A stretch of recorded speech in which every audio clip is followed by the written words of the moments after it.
Hello, everyone, and welcome. This evening's class is being sponsored by One Sky Communication Services. My name is Mary Heil, and I'll be the coordinator for this evening. Before we begin, there are a few housekeeping items I'd like to review. We ask that everyone keep your video and microphones off for the duration of the presentation. Access to this presentation will be locked 5 minutes into it, and you will not be able to reconnect if you're disconnected. This class is being recorded and you will be able to view it once it's been placed on our website. I'd like to bring your attention to the bottom of your Zoom screen. If you have questions during the class, click on the chat balloon and enter your questions in the dialog box located in the lower right-hand corner of the screen, and then press enter. We will answer as many questions as possible at the end of the presentation. And now, from One Sky Community Services, I'd like to introduce Audrey Gerken. Hi, hello, all my fellow One Sky families. Thank you so much for joining tonight. I'm so excited to have Mary Ann on tonight to speak about the financial things that are going to come up in our lives. She is a financial professional, and most importantly, she is a mother, a sister, and a daughter to a few loved ones with disabilities. She is highly regarded as a specialist working with families of individuals with disabilities and the elderly, and speaks at conferences, hosts webinars, and runs virtual trainings on future planning. Thank you so much for being here tonight, Mary. Oh, well, I'm pleased to be here. I was just telling Audrey, this is my favorite thing on the whole planet to do. So we will get started. Okay, so just take me a minute to bring my presentation up. I'm going to share my screen and then I'm going to make it big. So let's see. Just need to move a few things around. While Mary is still admitting some people, it looks like, so that's good. Just going to try to move something over here. It's out of my way. There we go.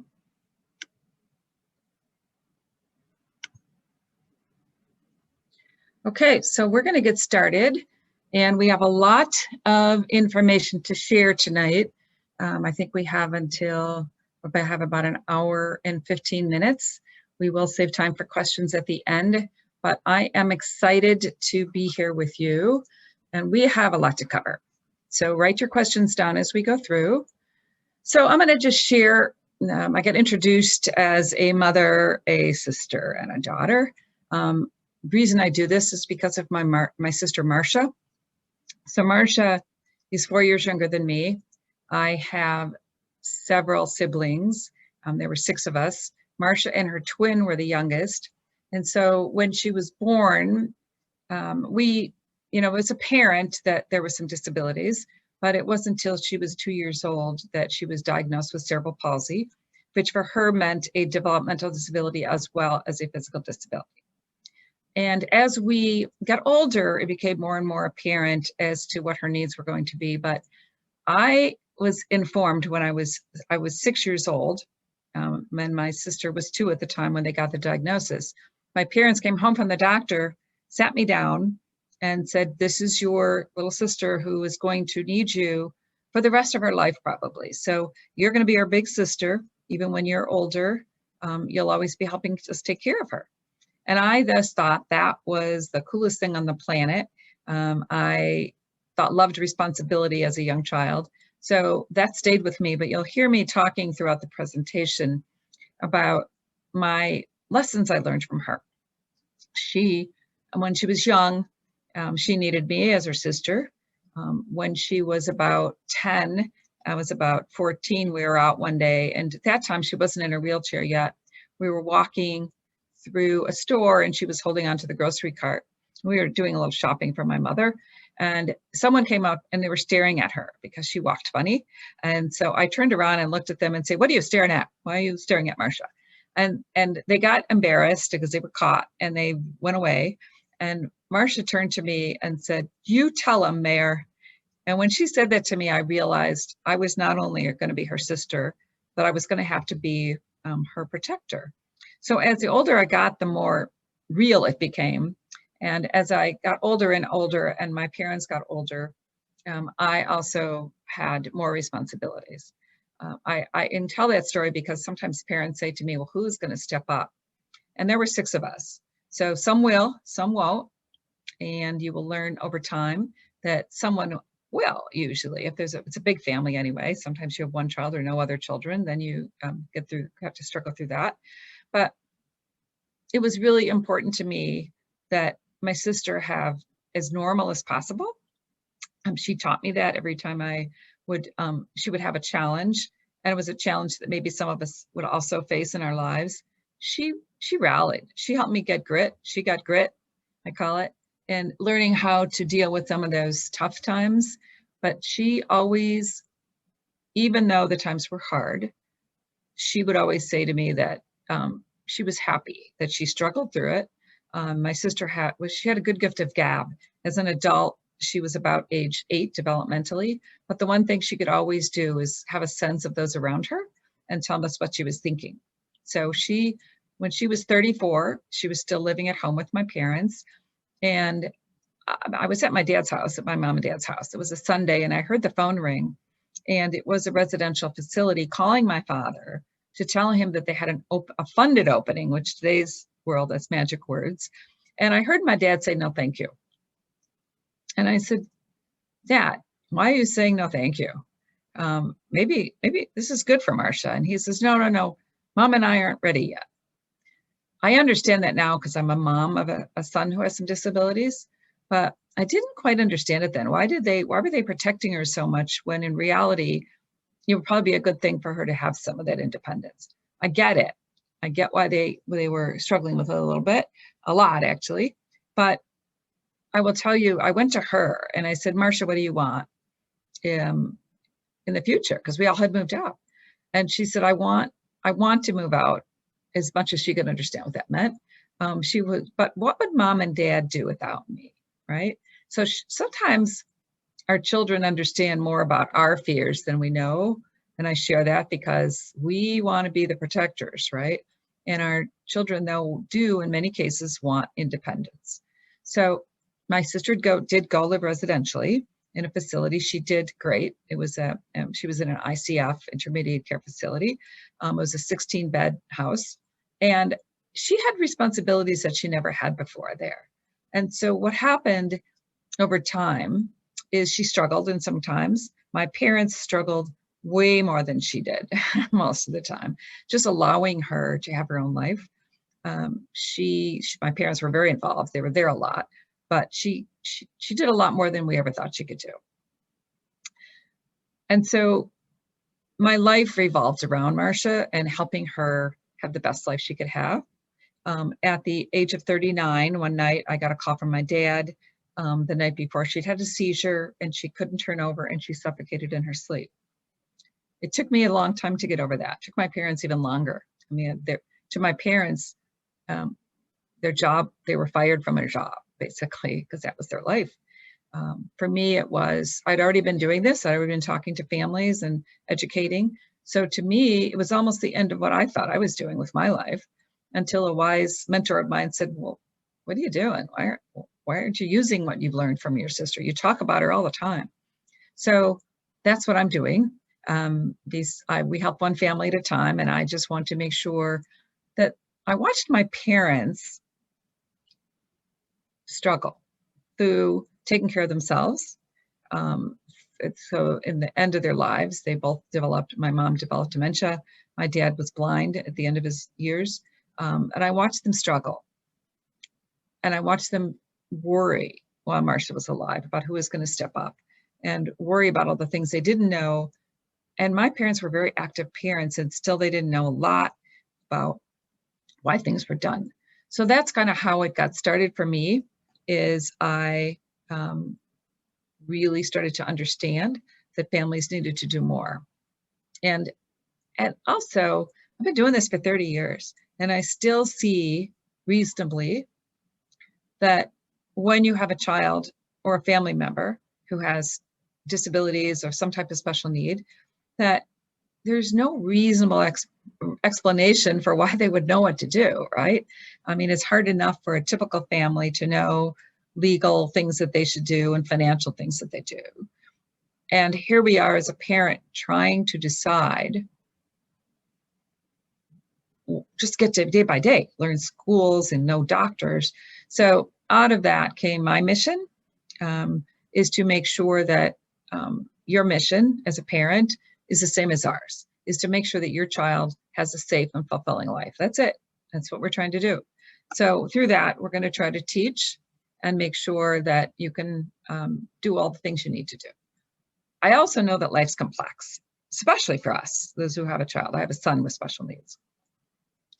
And we're trying to get through life. We have our jobs. We have a pandemic sometimes. We have all these things that happen, right? And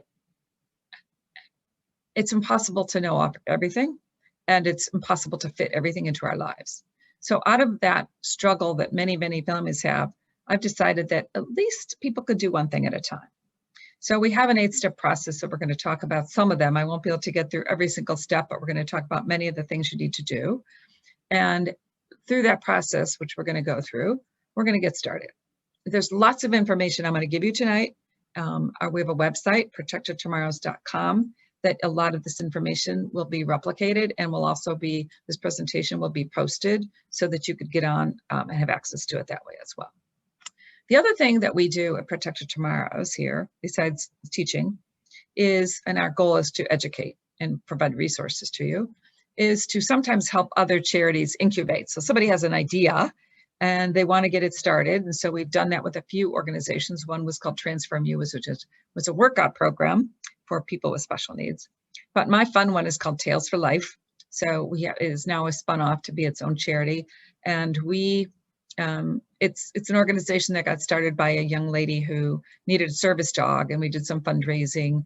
And the funniest part about all of it is that we started some fundraising, and the bad boy, Charlie Sheen, gave us some money to get the first training done. And so Tales for Life now lets us train puppies, service dogs. Families that can apply for grants, and we train the dog specifically for that child. So people always laugh because I always have white dog hair on me because the dogs that we train are mostly white Goldens. We have other dogs we train, so we train Golden Doodles as well. Okay, so what's my goal tonight? My goal tonight is to create some awareness for you so that you can take action when we're done. I'm going to give you lots of details. I'm going to take you through one step at a time, but my goal is so that you learn at least one thing, okay? It's just one thing that I need you to learn. It'll be lots of them. At the end, I'm going to ask you what that one thing is, and there's no test here. It's your one thing. Everybody's lives are different. The one thing I know is that every single family's situation is different. I've been doing this for a long time, and I don't think I've heard too many of the same. So with that, let's get started. So this is step number one. Step number one is take a candid look. So somebody taught me in business that you always should know two things. You should always know what you want, and you always should know what you don't want, right? So what are we trying to do as parents?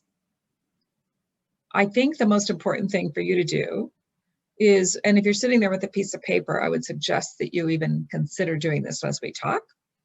What is the best thing that can happen for your child's future? What is that? What would it be? It could be a bunch of words. It could be things that just pop into your head. It can be a sentence, but just write down, what is the absolute best thing? Now, I will tell you the one thing that I can't help you with is a cure. A lot of organizations can do that, but what else beyond that for your child's future would you like to see? Then the second thing I want you to think about is what's your biggest fear for their future? So what's the best thing that can happen? And what's your biggest fear for them? And I call this take a candid look because this takes soul searching. This takes honesty with ourselves as to what's possible and what's not possible. What are we afraid of? So I'll tell you, by writing these things down, these become the benchmarks of every move you make going forward. So if you say, I want my child to have a safe place to live, be happy, everything you move after that, everything you do after that, you should test it against that, okay? It's your biggest fear. Everything we do after that and the rest of our plan, we should measure it against what we're afraid of, okay? Is the thing we're doing going to alleviate the fears that we have? Now, we're not face-to-face here, but I will tell you what I hear a lot for the best thing that can happen and what I hear about fears. Because if I was face-to-face, I would be asking you to feed those to me. But sometimes I hear, I'll tell you the top answer, the number one answer. It's like Family Feud if we were doing that. And the number one answer is happiness. That people want their child to be happy. They want all their children to be happy. But it's a word I hear. Now, if we ask to break that down, people say, I want my child to have a safe place to live. I want them to have roommates. I want them to have recreation. I want them to be safe. I want them to have a job. I want them to be included. So there's all those things, but most people will say it comes back to independence and happiness. The things I hear most about what's my biggest fear, its number one answer is always abuse, that someone will take advantage of my child. So if we say those are our two things for the case of our work tonight, and said that the most important thing is happiness, I'm going to tell you that that's a nice answer, but it's not deep enough, because we need the goals to be measurable and precise. So I got that because I always used to let people get away with just saying happy, and that's a nice feeling. But I was doing a presentation with a bunch of families. We were trying to design a housing project in their town and to think about what they might consider. And as we got pretty far into the class, we had about 10 classes, I brought some investors in and I said, families, tell the investors what you would like to do. And they all said that they want their child to be happy. And the investors' feedback back to me was, well, you can't measure that. And it stuck with me to say, you know what, we need to be very precise. We need to say, what does it look like? What does that happy look like? And that's what we're going to do tonight. We're going to be talking about preciseness if you want this to happen. I'm going to also add that if you do the work, the reward will be there. So when I've been working with families for a very, very long time, about almost 31 years now. And a family after 27 years called me up and they said, who do you want to come in and talk to you? And I thought, oh, something went wrong. Something in the plan didn't work. So they came in and they said, we just want to tell you something. They said, you know, we have 3 children. One is a pretty significant attorney. Another one is a surgeon. And the 3rd child had some special needs, lived in a apartment condo, had a boyfriend upstairs in a condo above them, had a job in a pediatric medical facility, and they were doing pretty well. And so as we talked about the 3 children, they said, we just wanted to tell you that our child that has a disability is our most successful child. Yay! That's what we all want, right?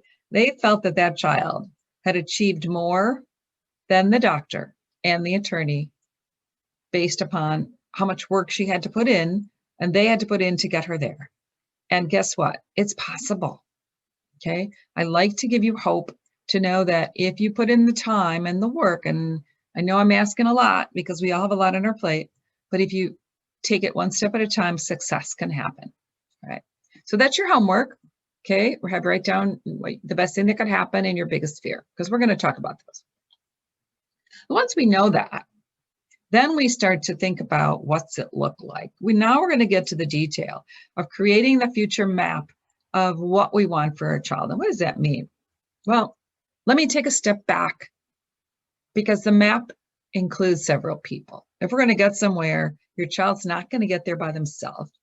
The road to that future includes you. So this is not a financial planning class for you, but I'm going to tell you how important it is. You have to know what you have. You have to know what you owe. You have to know how you live, right?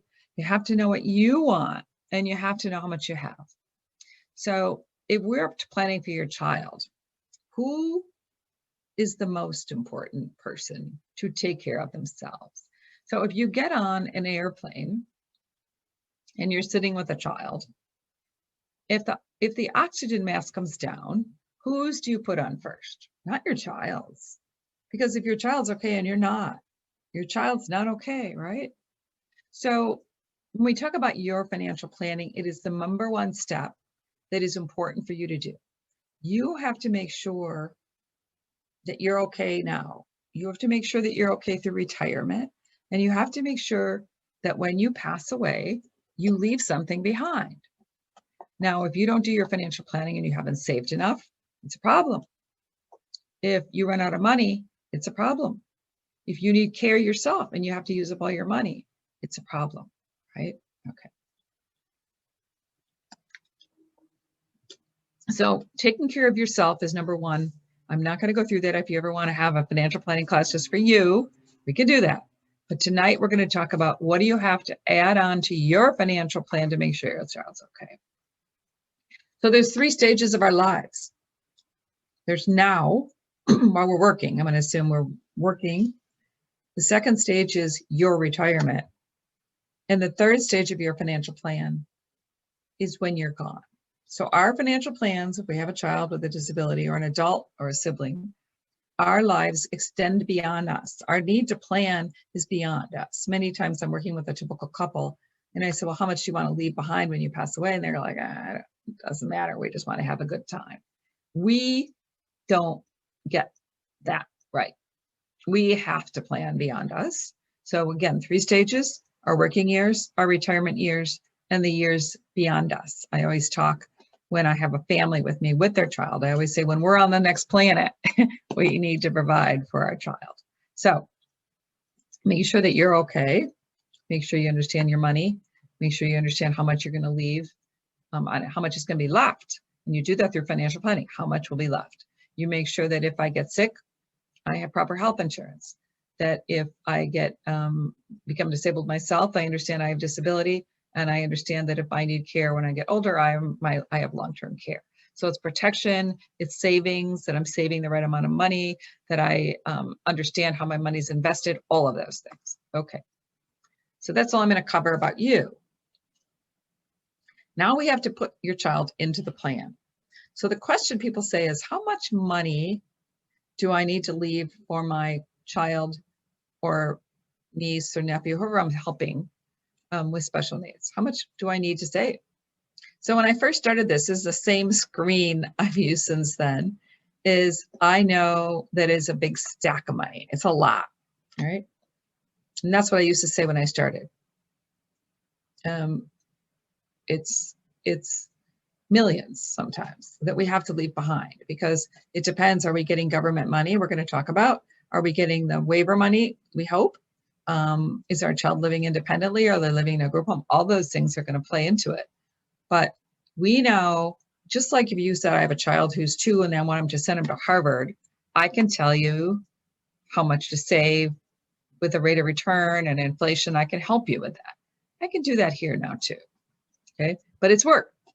So the first thing we have to do is create a vision. We have to know, where is my child going to live, when they're with me, when I retire, and when I pass away. All those stages, I have to understand where they're going to live. What's going to cost? What are their medical needs? Recreation. We want them to be happy. We want them to be involved. What's that going to cost? If they have educational needs, sometimes we are constantly having education programs for our child. What's it going to cost? Are they going to work? And is there expense having to do with them working? Because sometimes the expense we have to get them to work and get them back from work and get them the supports they need, like a job coach, could be more expensive than the money that they make. So all of those things, what's the life look like? What's our vision? And once we define the vision, then we can tie money to it. What's it going to cost? So this is not unlike your own. We're doing a retirement plan for your child. If you've ever done a retirement plan, you know it is based upon your budget. When you retire, where do you want to be traveling? You want to stay home. You're going to keep your house. You're going to have 2 houses. You're going to rent. What are you going to do when you retire? That's what we're doing for your child. We are building a retirement life plan for them to say, how much is it going to cost for this lifestyle? Okay, are they going to be in a group home? They're going to have their own place? Are they going to stay home with mom and dad until a certain age? Are they going to live with their brother and sister? I hear everything. What are we going to do? We're going to find other family members that could pair up and create a housing program. What are we going to do? If they have certain recreation that they like, how are we going to make sure that continues? Then we put some numbers to it. So the bottom of where the money is going to come from as we climb up the ladder is benefits is the key. We want to make sure that we don't do anything to have our child not be eligible for those benefits, all right? The second thing is maybe we're going to save.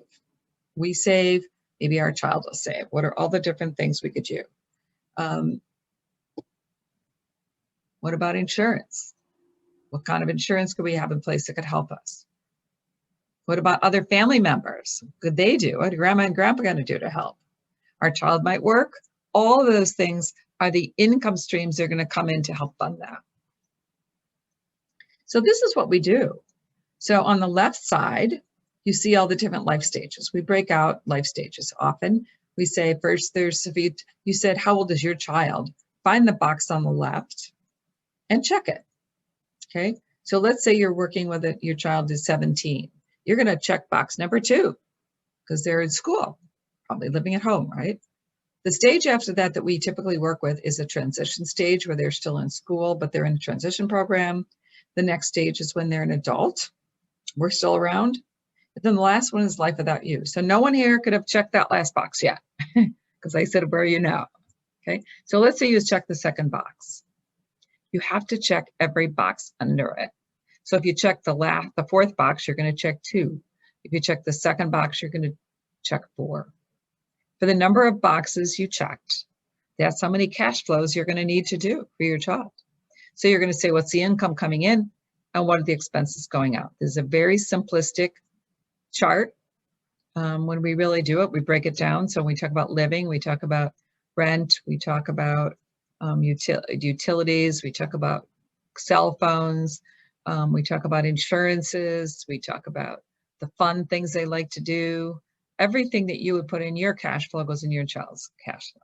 Okay, if they're involved in Special Olympics, it might be registration fees, it might be going to spring games, it might be programs, right? If they go to the show with their friends, whatever their activities are, we need to make sure we have funded that. So let's say that between that, we leave your money out at this point. This is your child's cash flow. And we say from government benefits, I'm just going to pick some numbers that are easy to think about. That if Social Security is going to give us $10,000 a month, and $10,000 a year, we wish a month, and the expenses are $40,000 a month to live a year, 10,000 minus 40,000 for the year, we are short 30,000 for a year. If we were talking about that age category of 23 to 65, we have to take that 30,000 a year and multiply it times 40 years, over 40 years, right? So now we're coming up the shortfall that somebody has to provide for to make our child okay. Now, sometimes when we come up with these numbers, they're big, but what we realize if we ever quantified what we spend to live, it's big too. We just are making the money and paying for it. If we ever quantified our paycheck and added up over our lifetime, it would be millions, right? So this will come up with a big number. So what we want to do is make sure that we get the expenses right, but we want to make sure also that anything on that top line, like government benefits, SSI and Medicaid, and money family might participate in helping us with, that we don't do anything to goof that up because the income will be important. So if that's the case, let's make sure we understand how we could goof things up. I like to talk about that because if nothing else, you walk away, you know that you've got to fix something or you got to avoid something. And then we'll talk about the positive things that we can do. All right. So government benefits aren't that complicated, but they are some basic rules that you need to follow. So I'm going to teach you about some benefits. I'm going to teach you about how you get them.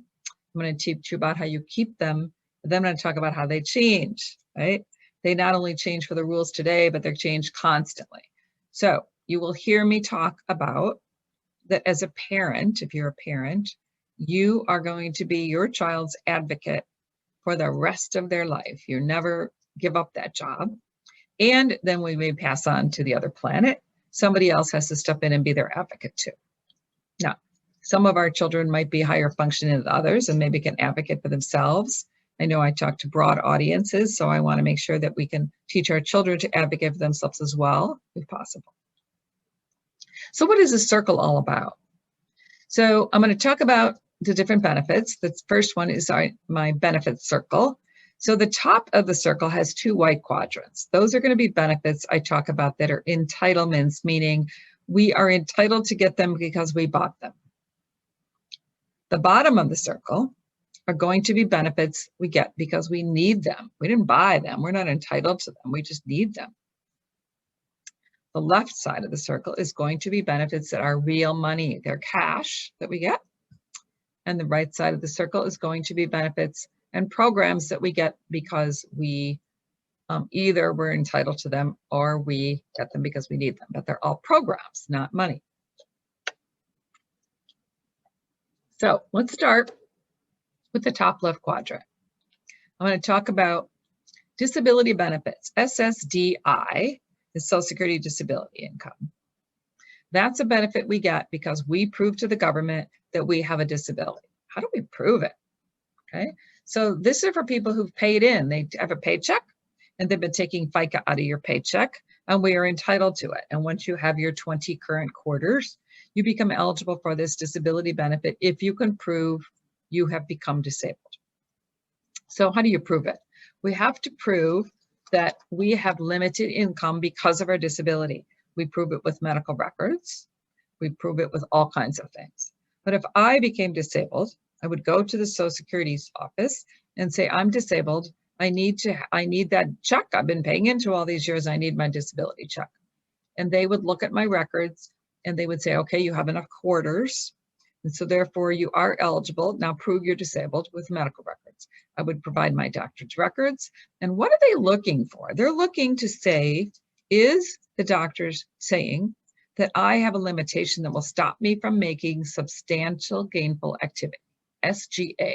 And the SGA this year is $1,310. $1,310 is considered SGA. So if I can make more than that, I'm not disabled. If I can't make that much, I will be considered disabled. I've got to prove it. Okay. Once I prove it, they will give me my disability check. That's it. That's all the rule. So I get my Social Security disability because I proved it. And then after that, after 2 years, I become eligible for Medicare. And Medicare is the same program people get when they turn 65. Okay. It's a good healthcare program. So those 2 programs, Social Security disability and Medicare, there's an income rule. Remember that income rule is substantial gainful activity of less than 1310. Now that number changes every year. It was a little less last year, right? Okay. Well, what about somebody like my son or my sister who didn't have the capability of working long enough to get an entitlement? And that's where we come up with the next programs, which a lot of our children get. SSI, Supplemental Security Income. It's needs-based. So we have to prove we have a disability, but we also have to prove we have limited assets. So let's talk about what those rules are. A, I have to prove I'm disabled. Same rule. SGA, we have to prove we can't make a living. We have to prove with medical records. We have to prove that we have this limitation. Now, typically, if the child is under 18, these rules apply to mom and dad.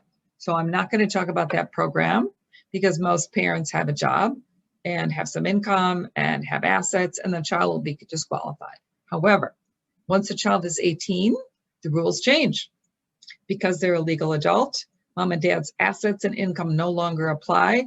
So typically when the child's 18 or the month after their 18th birthday, because if it's their birthday is April 23rd, somewhere in that month, they were still a minor. So we don't want to apply to the full month of their 18th birthday. We will then apply for SSI. We will prove with medical records and IEPs that our child has limitations and has a disability. And 2, the other rule for SSI is we will prove they don't have too much money in their name. So they're not going to look at mom and dad's assets. they're going to look at the child's assets, which is why we don't want to make, this is one of the things we could goof up, right? So what can they have? They can have a house. All right, we're not going to probably buy our child a house, but they can have a house. They can have a car if they can drive. They can have a prepaid funeral, and they can have $2,000. That $2,000 has not changed in the 30 years I've been doing this.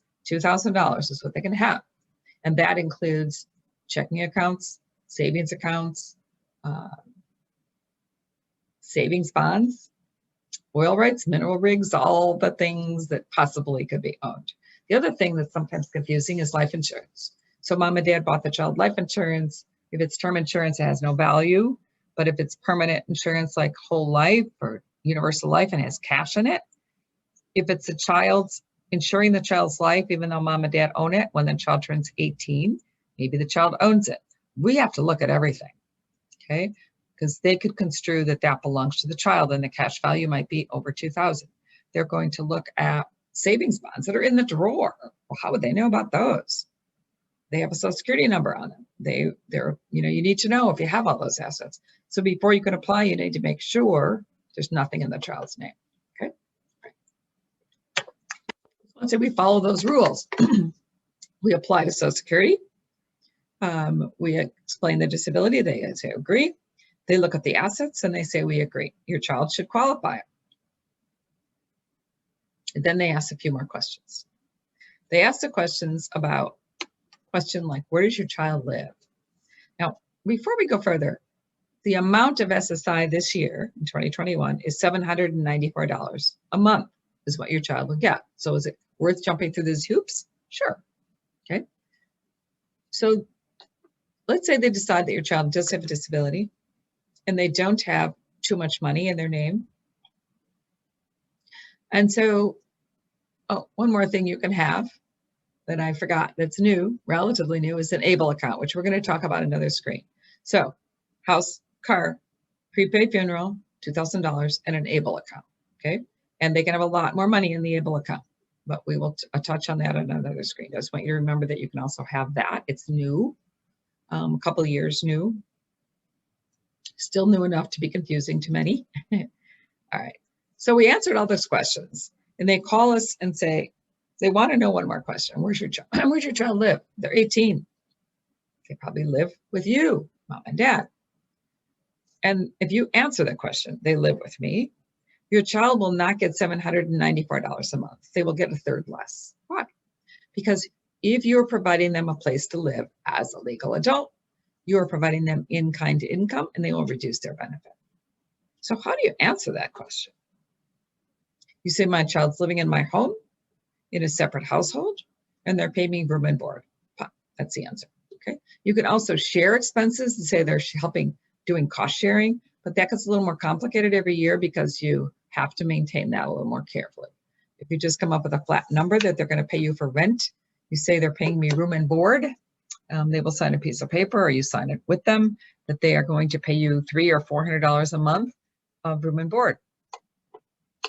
So if they do that, and they're paying their fair share of the household expenses by doing that, or there's a fair share formula you could use as well. Then as long as they're paying you some of that, then your child will get the $794. But be careful. If they come back and tell you they're giving you less, that's the reason, or your child's earning some money and they could be getting less. All right. What else should we be careful of here? I think we've covered all the rules. So they agree that your child has a disability. You answer all the questions right, they will start getting $794. Now, if it takes 3 or 4 months to get, let's say it takes 3 months to get, and you told them your child's going to pay $300 a month of rent and room and board, then your child gets a check. And the check is 3 months of SSI, 794 times 3. Well, if you total that up, they're going to have too much in their bank account, written pretty close to more than 2,000. The minute they get their first check, every month when they get it, you've got to take the rent out. It's yours. You said they're going to pay it. Don't feel guilty. You just take it out, and that's room and board. Like what you do with it once you get it is your decision. Okay. A couple little tax things. if you are taking room and board from your child, you work with your CPA, when you do your tax return, it's income to you. You would report it on a Schedule E, but then you would take expenses against it. You're not going to have more taxes if you do it right. But just know that if you become a landlord. Okay. All right. So a lot of little tricks here. We'll be recording this. So if you want to go back and listen and say, what were all those little things to remember, this will be recorded. All right. So you get your child's benefit. You tell them, explain the disability, you explain all the financial situation, and your child's getting their $7.94 a month. Okay. They're 18. That's what they're getting. They'll get that until some other things change in their life. What else might happen here? They're 18. We probably want to apply for Medicaid, okay? Or if you're in California, Medi-Cal. So what is Medicaid paid for? Health, medical expenses, okay? So let's talk about health insurance for a minute. Probably, if you're working and you have a group health insurance, your child's probably on your health insurance. How long under the current Obamacare plan or Affordable Care Act can they stay under your group plan? It's the age of 26 for a typical child can stay on their parents' health insurance. Depending upon where you work and where you have your health insurance, that state of the company where you work at controls if your child with a disability can stay on your health insurance plan. Most companies, if they're a big company, might have rules that they don't because they self-insure it, but the majority of companies allow your child to keep the stay on your parents' health insurance as long as your parent has it, okay? So that's how that works. Now, so if your child can stay on your health insurance, then what happens? Should you get Medicaid? Medicaid will be secondary, okay? So yes, get it. You're probably not going to use it for very much. It could, let's say if you have a copay on your drugs of $35, maybe Medicaid would help subsidize some of that Medicaid, doctor bills, drug plans. And so perhaps you could get the drugs a little cheaper. It's not going to do a lot for you in that capacity, but I will tell you, Medicaid is a golden ticket.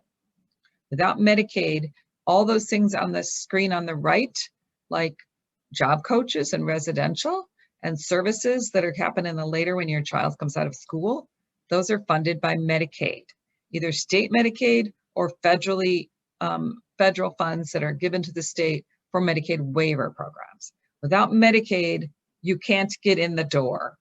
So even if you don't need the health insurance, apply for the Medicaid. It's pretty simple. You just have to prove that your child has SSI and you have an original birth certificate. You're going to need one of those when you're getting these benefits. You submit those too, and your child will be in that Medicaid program. Okay, so important programs to have. So when your child's 18, we get the SSI and we get the Medicaid. Okay, all right. So we have those income rules. We have all those rules that applied. All right. Clear? So on the top, entitlements, if your child starts working, once they come out of school and they start working, they might start building up credit for the top. They might. And so therefore they might go into that program.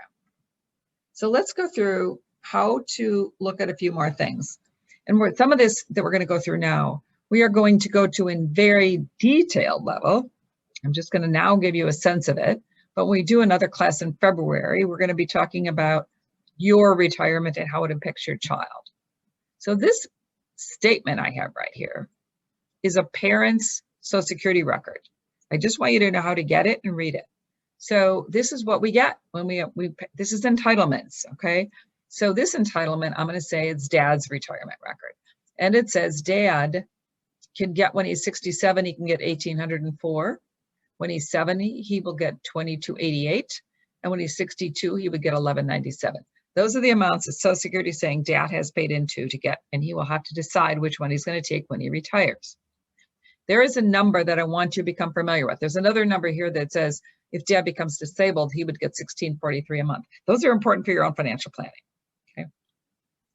But there's a section here called family survivors. It says your child. You see that one, your child? That is the amount that your child, minor or a disabled adult child, can get on mom and dad's record when mom and dad retire or become disabled or die. There is that number of 1257. So the rules are, if we have our own Social Security and we have an adult disabled child who was disabled before the age of 22, they are able to get this DAC benefit, which is equal to half when the parent is retired, half of the parent's age 67 amount. And when the parent passes away, it's equal to 2/3 of the parent's age 67 retirement amount. So I'm just going to give you some numbers of how it works. If you're getting closer to retirement or you're thinking about this, the next class will be really pertinent for you. Okay, so let's just walk through what would happen simply. I know we have a lot of other things to cover, so I want to make sure that I cover this. Here I am, my child's 18, and they're getting SSI of $794 a month and Medicaid. Okay, that's the first thing we did. Child turns 18, we get them that benefit. All right, they got $794 a month. Dad retires. Dad goes to Social Security and says, give me my Social Security. I can't wait. I'm 67. I want to retire. He gets his benefit. And he also looks at it, and the Social Security worker says, well, I see you have a spouse, and your spouse has never worked. Well, spouse is eligible for their own Social Security or half of their spouse's benefit. So if dad gets a certain amount, mom can get half of that as well. Okay, mom never worked. So when we apply for Social Security, they look at our own record and they look at our spouse's record and they determine, are we going to get our own or half of our spouse's, whichever is greater. This is the science of all this, all right? But it's really important to make the right decisions for your own retirement. But in this case, because the child also was eligible, so there's people who are eligible under our own record. Dad took his, mom got half. There was let me go back and show you one more thing on this report. Do you see under survivors, there was that amount for the child of $1,257 a month that they could get under the parent's record, the most. You'll look under total family benefits cannot be more than $3,116 a month. That's saying for dad, if dad retired at age 67, he'll get $1,800 a month. Mom could get about $902 a month on dad's record if she didn't have her own work record. But the combination of all the people who are going to get benefits on this person could not total more than $3,116 a month. That's the maximum they will pay on dad's record. So if dad takes a certain amount and mom gets half, they're going to take 3,116, subtract out the 18,400, subtract out the 902 and say, there's something left for this child. If mom wasn't going to get in on that record, there'd be even more for the child. So we come back here and say, when dad retires, dad and mom get their benefits. And what happens? Well, the Social Security office looked at it and said, we can give this child $410 from dad's record. Well, what did they do? So before, the child was getting $794, right, of SSI. So what they did is they said, we're going to give the child $410 from mom and dad's record.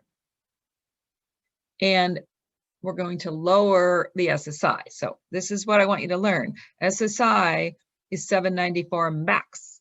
And if you get other money from other places, they are going to lower it. So what they did here is they gave the child, they moved up the bucket, they moved up the circle from SSI to SSA, which is Social Security. It's a DAC program. They moved the child up to Social Security and lowered their SSI.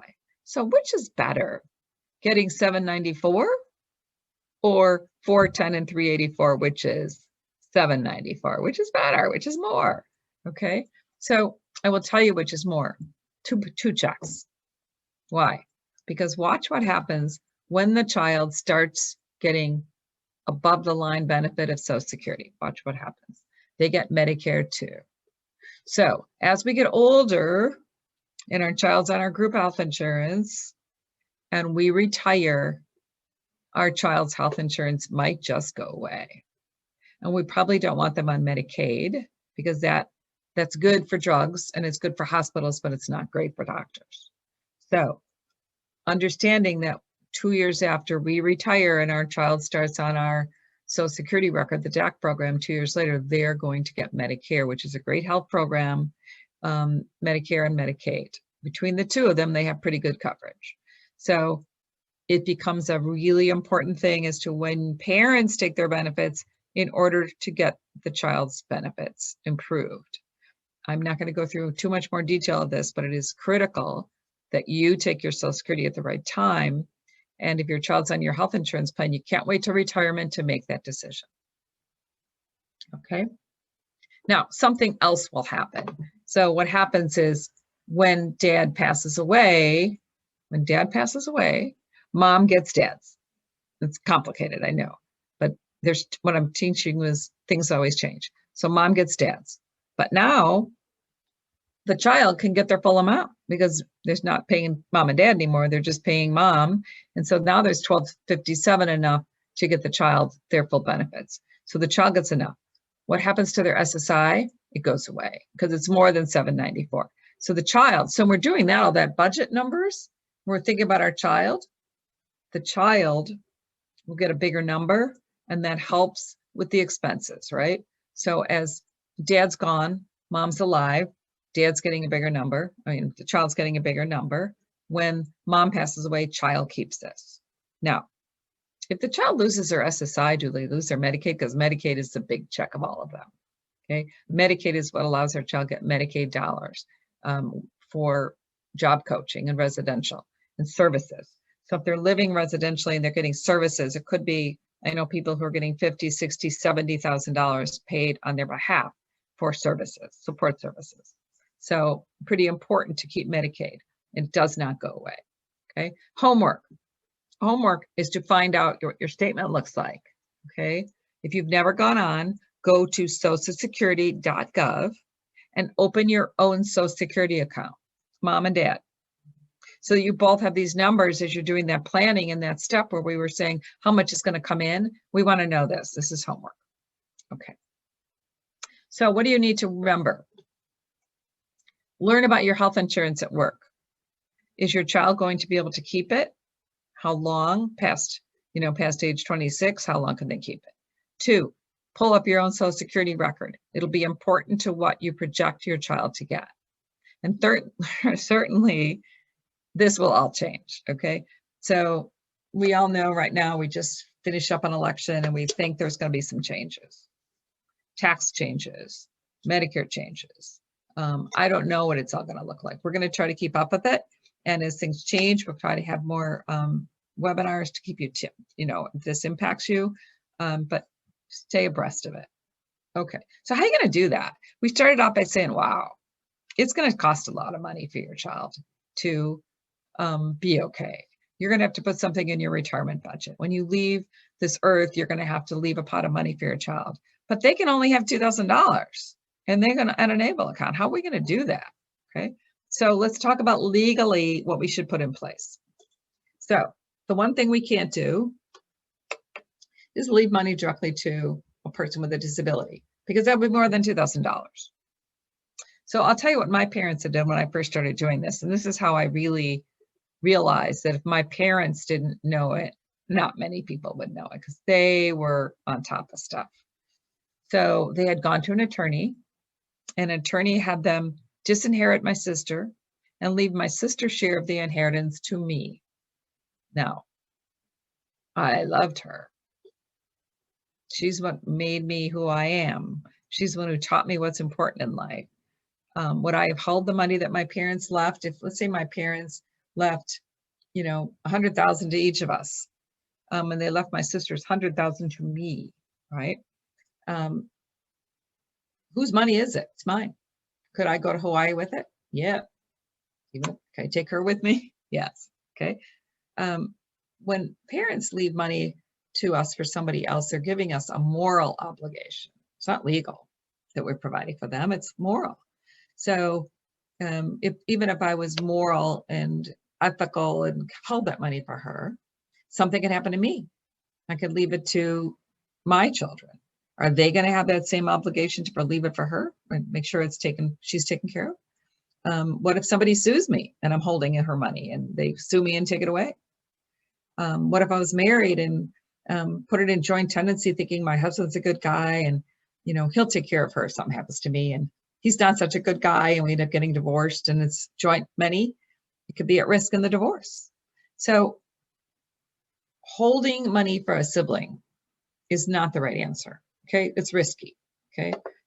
We don't know if that sibling has credit card debt. We just don't know everything that happens in somebody's life. Sometimes our children don't tell us everything. And so there's lots of things we should not do. We should not set up a spend-through support trust for our child to say they can't have the money for a certain age period, but when they're 50, they get it. We can't do that, okay? Because Medicaid will say if the child is getting money, they will lose this. Now, is it just losing the $7.94 a month? No, that Medicaid has that same rule. And what if they're living residentially, getting $50,000 a year for services, and oops, it's all gone because we have done something wrong, okay? So there's something called a third-party special needs trust. The discretionary word on it means that the people who are managing it, it's up to them to do this right. But the child never controls the money. That's why this works, okay? So a special needs trust is where we can leave money, we can leave an inheritance, we can put money in an account and save while we're alive. This money is for our child's benefit over and above what the government will pay for.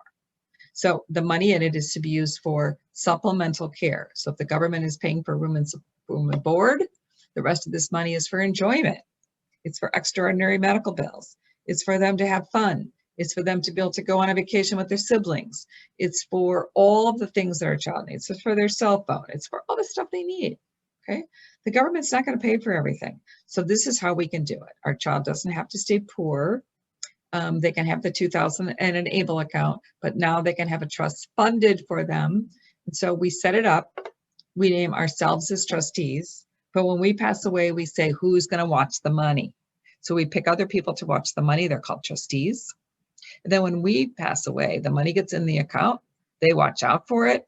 And then when our child passes away, the money goes to who we say, okay? So I have my money for my son going to my other sons. When Mark passes away, the others go to the other two. And I'm also leaving a part of it to some charities that have helped my son. So you can leave it to anybody you choose. I always encourage families to consider some of those not-for-profits because they do good work and they are not-for-profit, so remember them, okay? All right. So what is all this trust thing about? It's not 2 pages. It's not 1 page. It's a lot. It's got all the rules. If somebody gives you a trust and it's a paragraph in your documents, keep looking, okay? It's not right. It requires a lot of language. Who can set it up? There's only one person who can't, your child, okay? But your child is called the beneficiary of the trust. They can't set it up and they can't control it, okay? When this money is in that account, what happens is the trustee pays the bills. They don't pay your child, they pay the bills. So if my son needs to go on a trip, I pay for the trip. I don't pay him the money, I pay for the trip, okay? Who's in charge of the trust? We call them trustees. We call them trustees because we trust them. So I'm the trustee for my son's trust. When I pass away, my sister will be in charge. When she passes away, I've got a trust company stepping in to be in charge. Okay, the trustee is the person who manages the money. The beneficiary is your child. The remainder beneficiary is who's going to get it when your child passes away.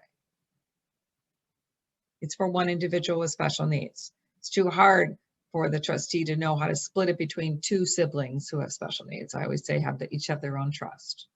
It should be irrevocable. If it's got money in it, it must be irrevocable, meaning that you can't just change it willy-nilly. It's irrevocable, but it can be amendable. So if you have a special needs trust, I suggest you pick up the language in it and read it. Does it say it's irrevocable?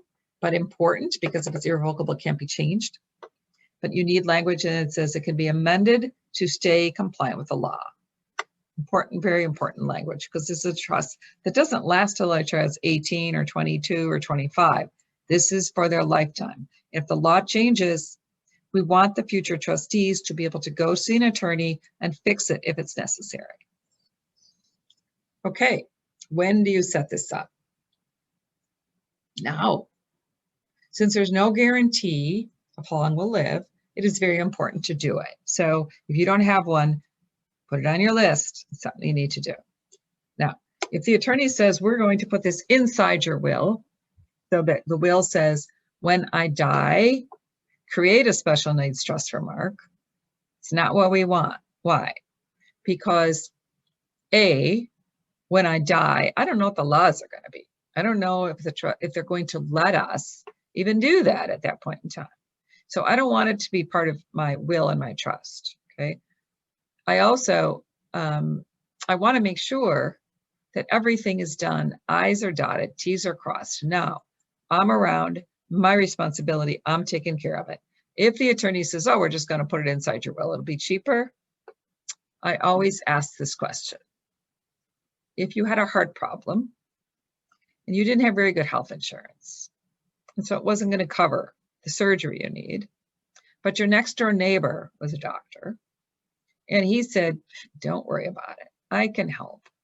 I will rent the operating room and I'll get a couple of my friends to meet you in there and we'll do the surgery. He's a podiatrist.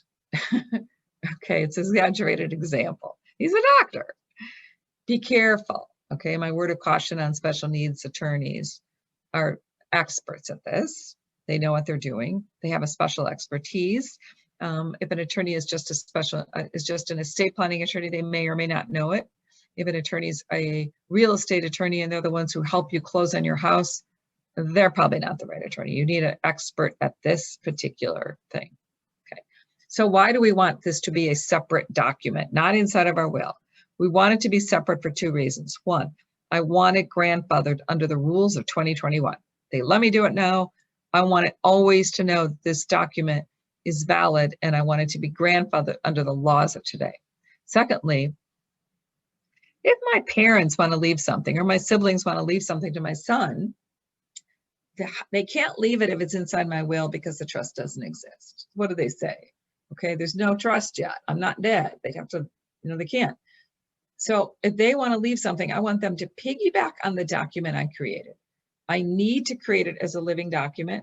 I need to sign it so that grandma and grandpa, if they want to leave something to my son, they can leave it to the trust that I created. It'll have a name, it'll have a date, and they can do it. If I haven't created it yet and it's not created till my death, they can't do that. Okay, so a standalone special needs trust is what you want. Okay, you go to the attorney, you create the trust, it's all signed. Now what? Okay, are you done? You just put that book away, you put it away in your safety deposit box or in the drawer in your desk. Are you done? Not really. Okay, how do you get money in it? Okay, you got this book, how do you get money in it? So let's talk about that. I have a will. So I created a will and I created a special needs trust. My will says I am going to leave some percentage of my money to the special needs trust. So I do it with my will. I have life insurance. I can make the beneficiary of my life insurance the special needs trust. That's a very common thing to do because I don't know how much is going to be left when I die. I still want to retire. I still want to go places. I don't know if I'm going to get sick, but I want to have some life insurance separate. It says the beneficiary of this pot of money is going to go to Mark's special needs trust. So I can make money go to the trust with the beneficiary of a document. I can make the retirement account the beneficiary of my retirement account. If I want to leave a third, a third to my son Matt, and a third to my son Tim, and a third to Mark has special needs, I have to make sure his third goes to his special needs trust, not him. If it goes to him, I cut him out of benefits. Okay, I don't want to give an inheritance directly to a person with disabilities. I want to give it to their special needs trust. So it's really important to do that. Okay, if I want to give gifts, I can also fund the special needs trust. I can open an account in the name of the trust and I can put money in it that way. Okay, so we got the trust set up. We got the benefits, we got the trust set up.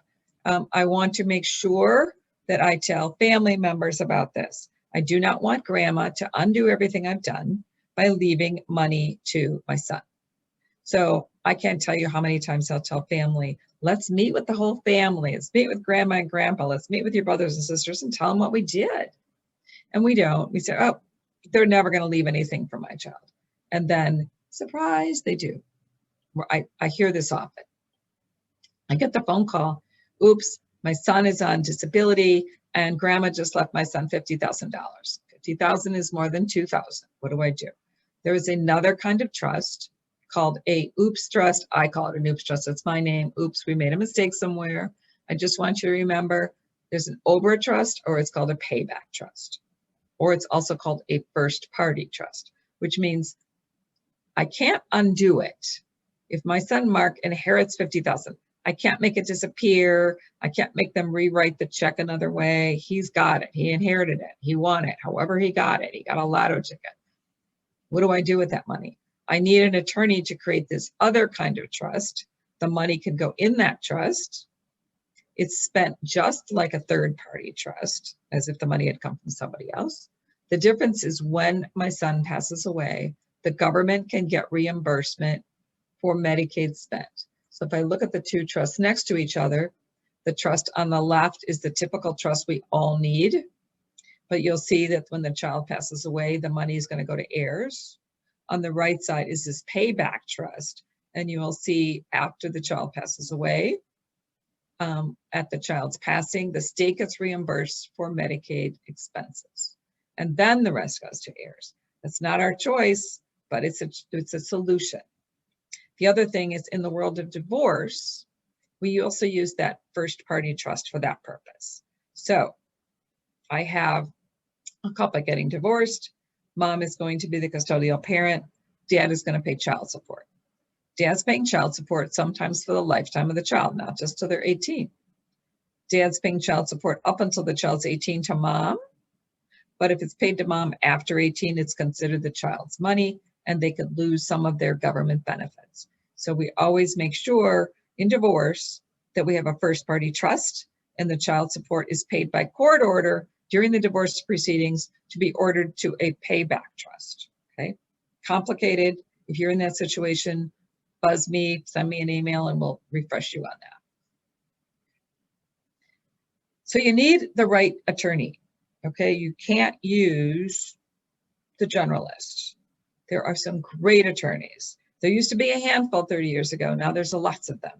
They have lots of great attorneys who do this. If you can't find one, you can go onto our website, click on the directory of services.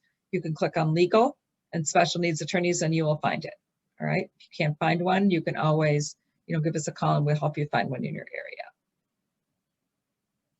That was the easy stuff. Okay. So let's talk about some of the harder stuff. Hard decisions. Money is easy. Crunching numbers is easy. Now we're going to talk about the other thing you need to be thinking about is who's going to handle this responsibility if something happens to you? How are you going to replace yourself?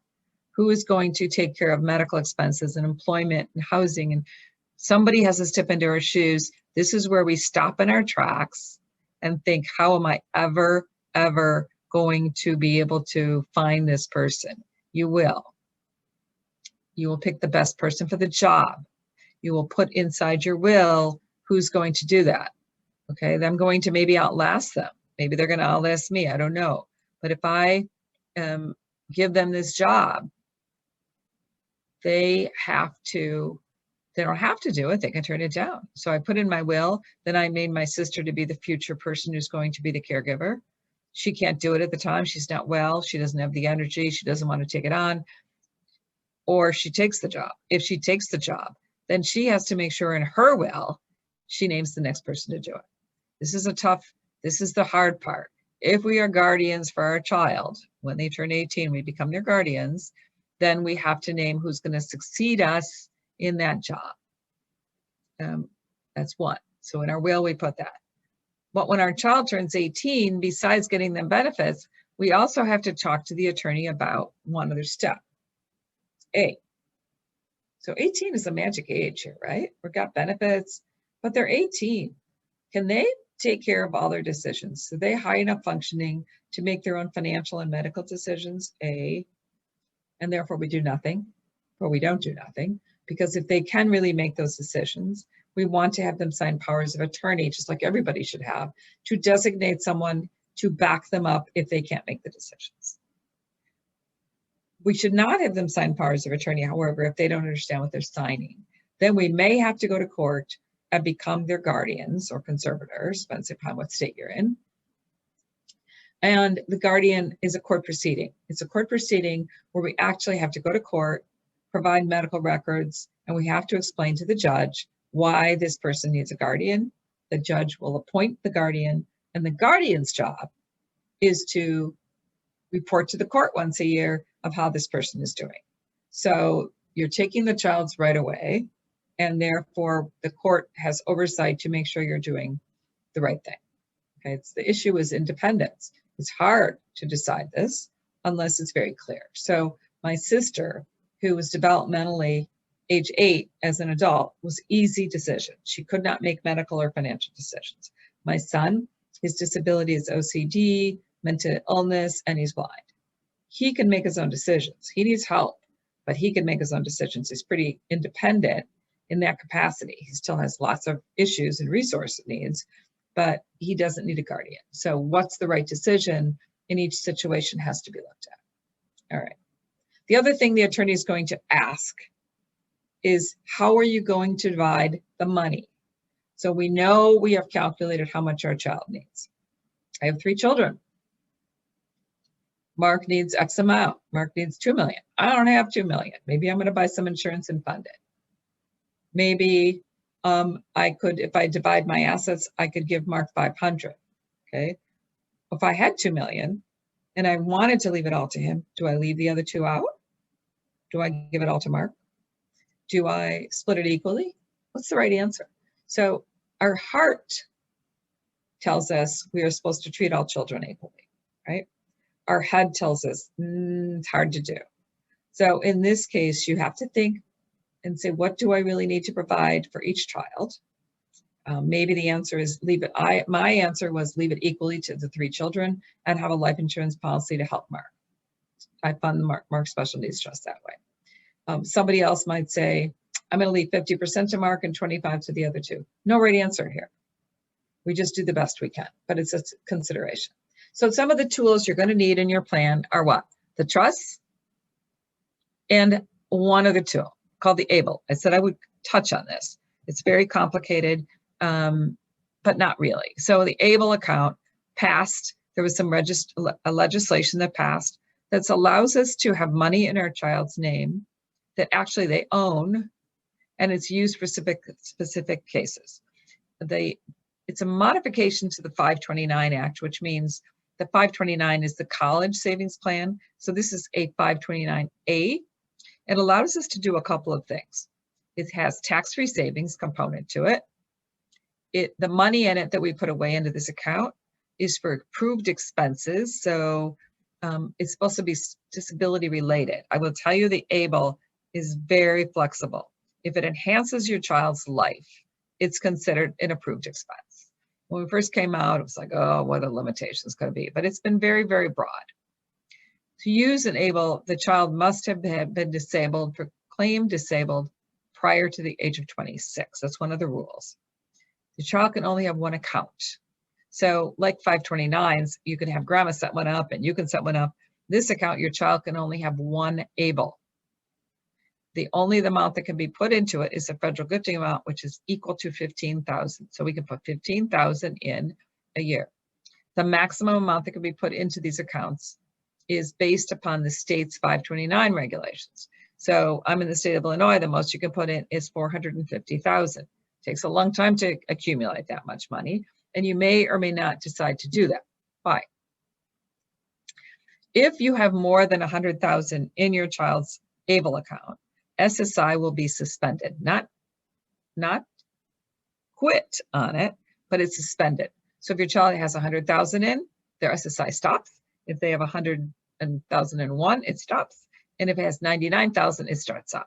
So if your child is getting SSI, you would want to be careful on funding the SSI.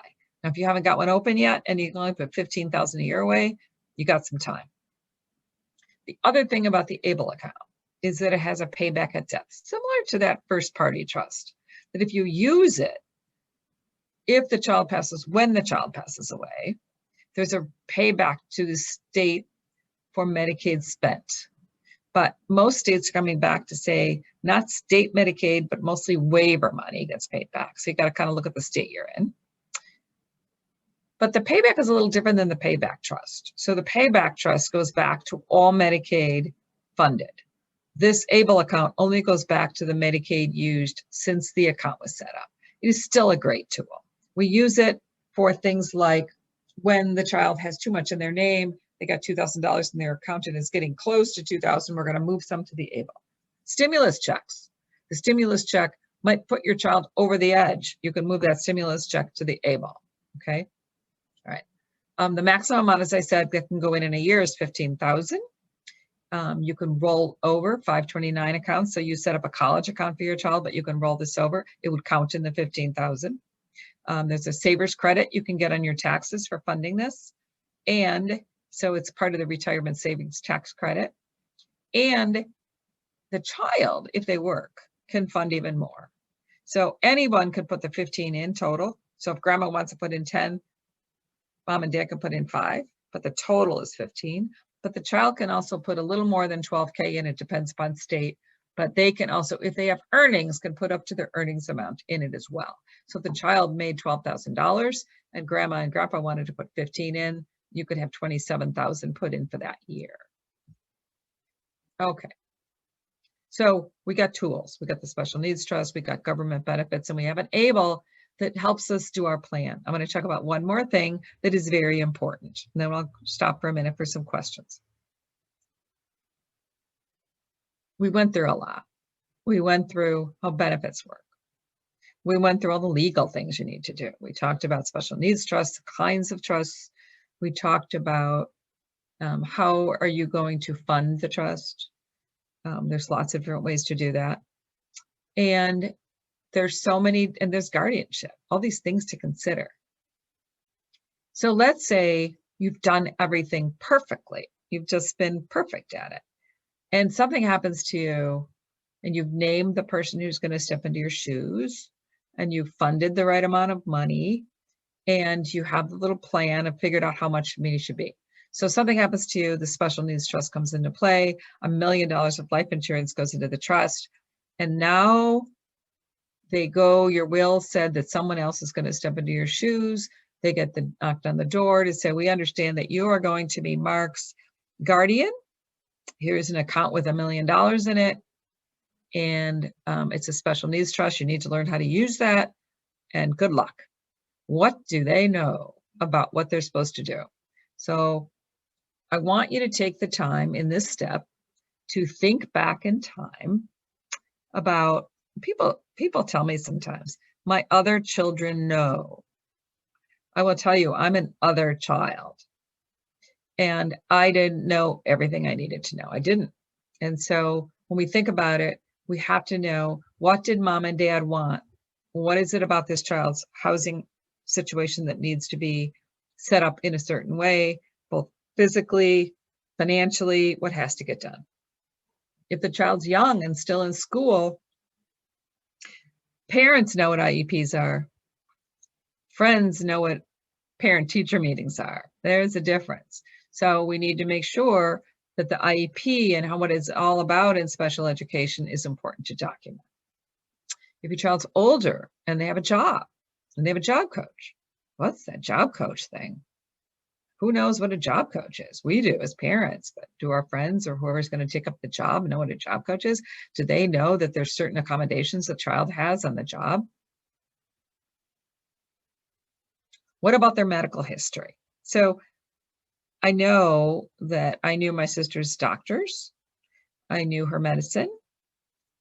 I didn't necessarily know all the stuff my parents knew about the doctor they went to that had prescribed something that was really bad, and my sister was in a coma for a period of time from that drug because it had interaction with another drug.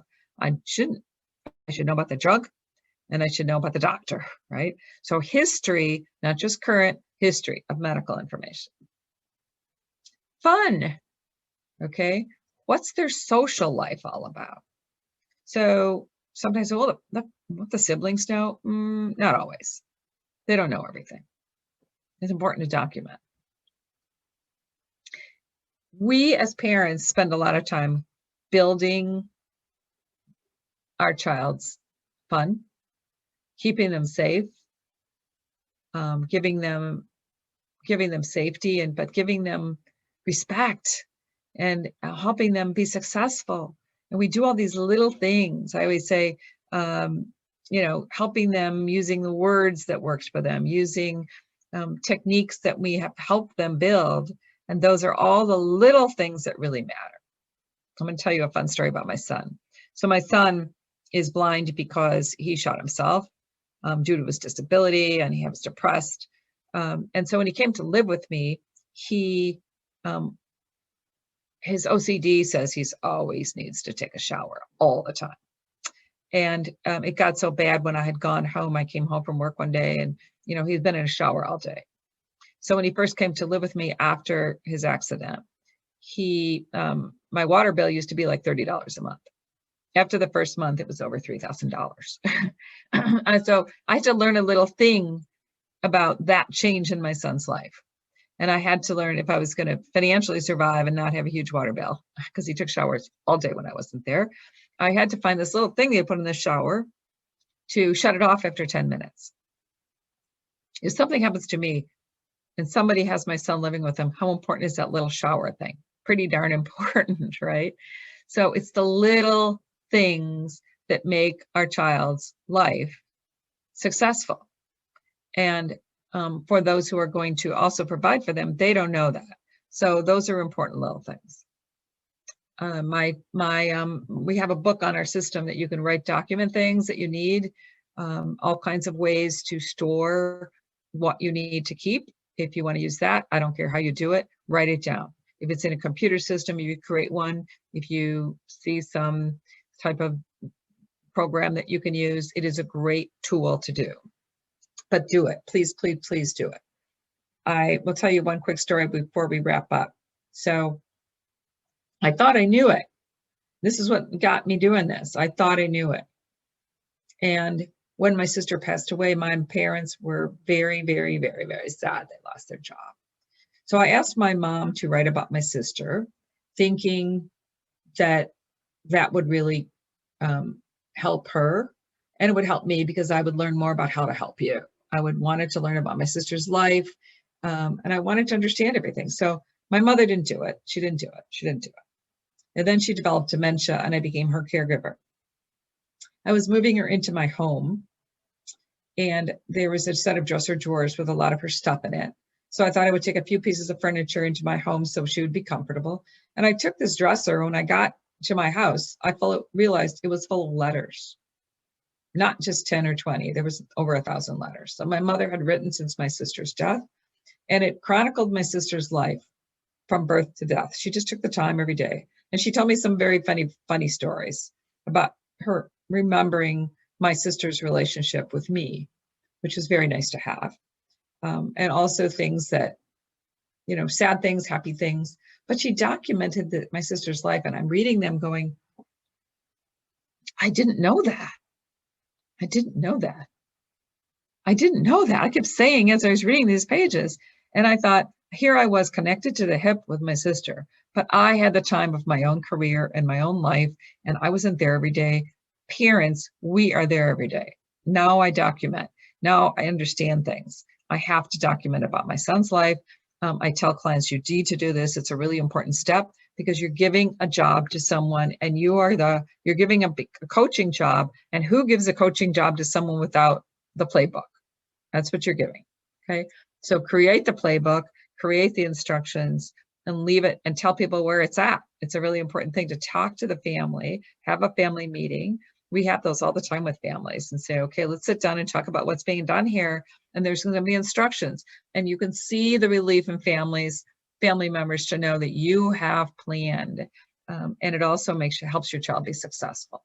A lot of those tools are on our website if you want to use them, and they're all available. There's all kinds of planning systems. Now, I told you at the end, because we're going to wrap up, and Mary will, if there's any questions. But while I ask questions, I would like you to write down for yourself, this is for you, what is the one most important thing? Because we covered a lot. I know I went pretty quickly to get it all in, and you probably took a lot of notes. But what I'd like you to do, and you'll be able to listen to this again if you want to hear something. But for tonight, what would you just take a piece of paper out and write the one thing that you heard that you are going to start first? Because I know I go to all kinds of self-help things. I go to a workout program and they tell me you should really focus on this. Just do this one exercise. That helps me. Don't tell me to do 10 exercises. I won't do them. But tell me the first one that's going to help me be fluid enough to do the next one in a week. That's what I'm asking you to do here. What is the first thing that you're going to do in the next week of the things I talked about? Maybe it's pull out the trust that you have to see if it's irrevocable. Maybe it's to pull those savings bonds out of the drawer and see if you have to do something about those. Maybe it's to open up, maybe it's to go online and to start this online system about your child. Because on that system, you can write about them and you can download pictures. Maybe you'll pull out some pictures that are important that you want to pass those pictures about holidays so someone knows about those. I don't care what it is. Just start. Start with something, okay? So I call it a guilt card because I tell you to write it down and put it aside somewhere and go back in a week and see if you started it, okay? All right. Okay, we went through a lot. Mary, do we have any questions? We do. The first one, my 19-year-old child receives Social Security as her father has died, and that amount is more than her SSI, which is now complicating her entitlements. What do I do now? So she's getting SSDI from her father's passing. And so she won't get SSI anymore because it's more. So it's really important. I would suspect that the benefits we're talking about, that it might be confusing, is her Medicaid, because sometimes when you start to get the Social Security on a parent's record, it cuts you off your SSI, but they think it also gives you a big spend down on your Medicaid. So one of the things you can check is something called the Pickle Amendment. If you go from SSI to DAC or SSDI, you should check. There is a ruling called the Pickle Amendment so that they won't give you a big spend down on your Medicaid, and that's important. 2 years from when she started her father's benefit, she should become eligible for Medicare, but that Medicaid can get goofed up sometimes because of that switch. So ask them to check the Pickle, Mr. Pickle, everything is named after people, check to see if that spend down that they're giving you should not be so high, is what I'm guessing happened. Okay. I heard that my child can get Social Security when I retire. How will I know how much they receive, and will it reduce how much I get?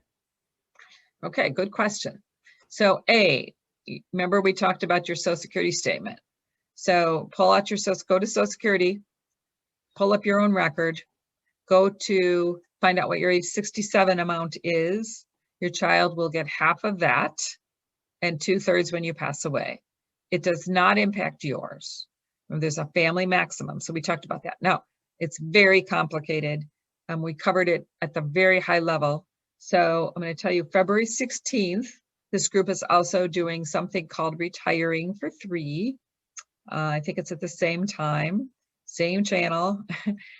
February 16th, we're going to do a Retiring for 3 class, and it's going to get very deep into that, and you'll have homework to bring to it so that you have your own Social Security record. So if you plan to attend that, make sure that you obtain your Social Security record so we can be very specific in the class. Well, thank you. Another question, if my child is 17 and has $3,000 in savings, can I move it to an ABLE account so it doesn't look like she has cash, or is there a look back on that? Good question too. So the ABLE account, yes, you definitely want to move enough of that to the ABLE before you apply.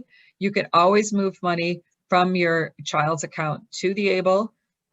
Stimulus money that comes in causes wreaking havoc. Sometimes when our child starts working, they can put that money in. Anytime that account goes too high, you can move the money, and you can actually connect your child's account to the ABLE and move the money over, right? Good. That was a good question. There's no look back. No look back on that. Another question came up. I have a will. Do I really need any other documents if I already have a special needs trust for my child? So you have a will, and your will says you're leaving something to the special needs trust. So most people, a will and a special needs trust is good. You should also have a power of attorney for property and a power of attorney for healthcare for yourself.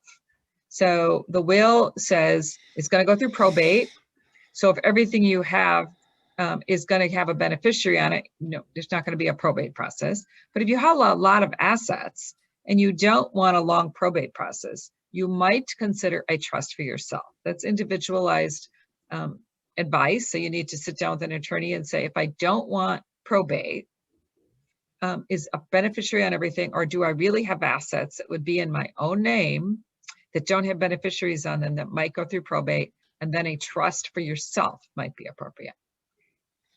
Well, thank you, Mary Ann. Unfortunately, our time is running out, so we'll have to answer the rest of the questions individually.